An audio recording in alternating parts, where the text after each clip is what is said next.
I saw J-Lo and A-Rod not that long ago, and I thought that it was an intervention. I thought that they had planned this because it was my mom and dad and J-Lo and A-Rod, and they were just like, "Yeah, you just can't be caught up in what's going on that's wrong." You said everything that I needed to hear.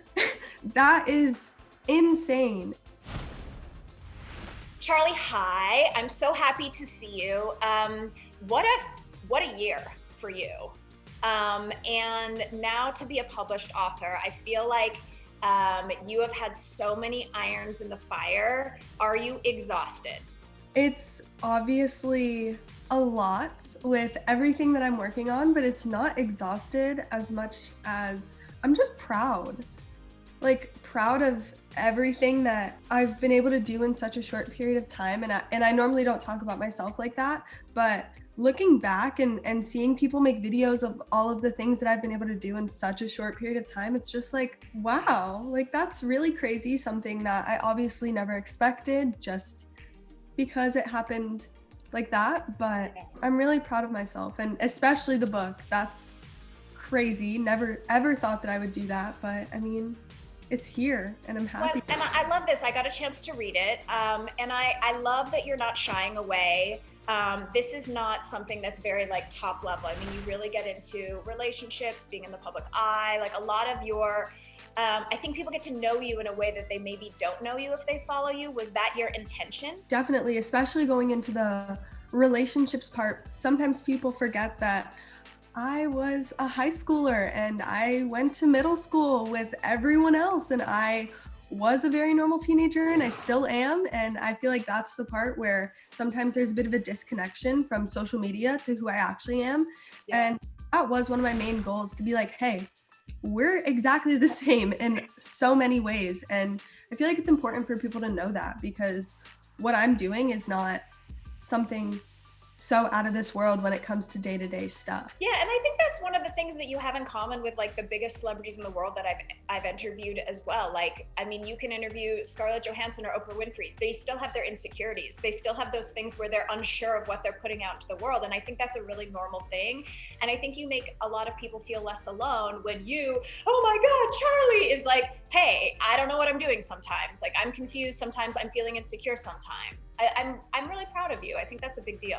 Thank you. Yeah, I feel like that's something that I know it's important, because same as everyone else, I grew up watching people online and seeing how perfect they are. And no one really gets into the, hey, I'm not perfect. I have lots of things that I want to work on to make myself feel better. And there's things that I still have to do. I still have to, at the end of the day, go to school. I still have to eat 3 meals a day. I have to clean my room. I have to do chores around the house. Like, it's the same thing. And I feel like having people know that I do those exact same things that they do is something that's a little bit comforting, and it brings us together. And it's like, I don't want to put myself on this pedestal that I am perfect 24/7, because I'm very much not. I have my bad days. I have my down days. I live a normal life at the end of the day, but I post on social media, and I feel like so many people try to play themselves as perfect, and I just cannot be that person. I can't do that to myself. That's too difficult. Too difficult. And also, you're doing it for 100 million fans. Stop playing with it. Red light, green light, go. Can you even wrap your head around like what 100 million people standing anywhere would be? Like, this is a large group of people, Charli. That's one of the things that I miss so much, is like, I think back to when I went to Milan and when I got to meet people, and even though we didn't speak the same language, it was just a connection, and it was a real human connection. And that's what I miss so much, is like hearing these stories about how I might have gotten someone to go back into dance lessons, or had someone start feeling confident in themselves. And like, that's what I miss so much. And it makes me feel so good that I can help, even if it's just one person. Like, that's all that I really want to do with what I have. And I feel like this book might help a lot to really let people know, like, hey, you might not be feeling great right now, but you're not alone. And there's a million other people that feel the exact same way that you do, and that's totally fine. And then on top of it, to celebrate 100 million fans, you donated $100,000 to dance charities and studios. Why was that so important to you? For me, I grew up with a lot of anxiety, and I kept every single thing that I was feeling inside of me. And I feel like people really don't understand the importance of movement and how dance can really change someone's life. Because if I was never put into dance, I would not have any confidence. I would not like myself and be able to go out and have people take pictures of me and post videos for millions of people to see it. I would have never been able to do that. And even from a smaller scale, when I was in middle school, if I did not have the studio owners that I had that let me stay till midnight at the studio, just dancing my heart out because that's all that I could do at the time before I could ever actually talk about how I was feeling, I would be stuck in my room in this little bubble, just not even knowing who I am. And a lot of the studios that I'm donating to help people with disabilities, with seizure disorders or epilepsy and things like this. And I feel like it's so important to really let everyone know how dance is for everybody and it can help everybody. It doesn't matter if you're the most flexible or most technically trained. Even if you're just dancing in your room by yourself, that can help. And I feel like it's so important to let everyone know that no matter what's going on in your life, it feels good to just let go and move to music or to whatever it is and just be yourself. I could talk dance with you all day. That's for another interview. Okay, so essentially Charli. Who essentially is Charli? Charli is a lot of things. At the end of the day, I am a girl that likes to dance and likes to spend time with her friends and likes to be around her family and is very normal and very down to earth and very chill and likes to just watch movies and have fun. But when you look deeper into it, you see that I am not exactly the person that I portray myself on my TikTok videos.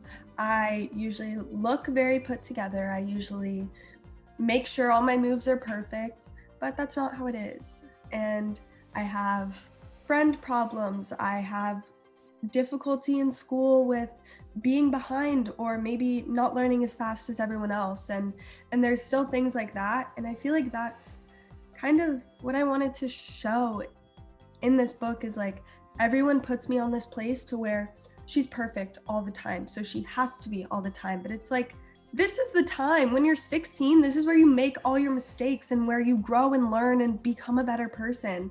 So it's like, I really want to show everyone in a book, really telling everyone what I want them to know in the best way possible, where I don't have comments that people can say, that's not right, or she should do this better. Why'd you do this? Or why'd you put this in it? It's a book.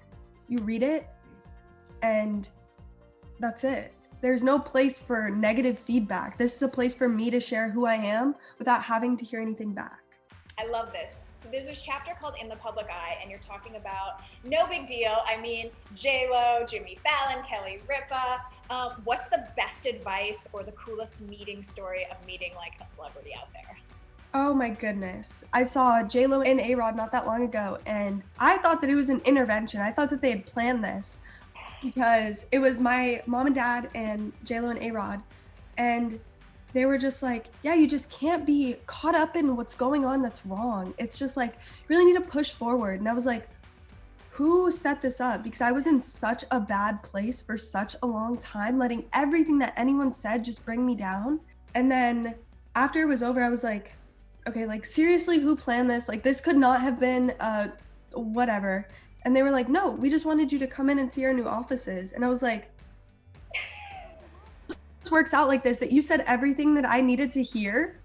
That is insane. And just made me so happy that everything happens for a reason. This happened to make me get out of that and be happy again and smile again and mean it. And I feel like that's where I am now, where it's obviously ups and downs. I mean, I'm emotional, I'm a teenager, it's gonna happen, but those ups are just staying for longer. And that's what's so nice, because each of these people that I talk to, it's like helping remind me who I am and why I'm here and why I do this every day.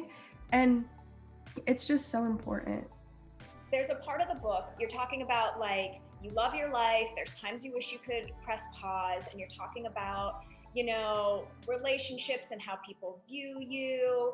And one of the things about being a very famous person is that everyone is going to pick apart everything you do, especially your love life. And you are a teenager. You are figuring this out like you should. How much pressure does it put on you when everyone's so involved in your relationships? Honestly, having people involved in your relationships can break it. It can really tear who you are down as a person. And when you start noticing yourself getting into that sort of place where you're like, wow, these people are more invested in seeing us fail than they want to see us actually be happy together. It can be really detrimental, and you just have to stay true to yourself. It happens with friendships, relationships, everything.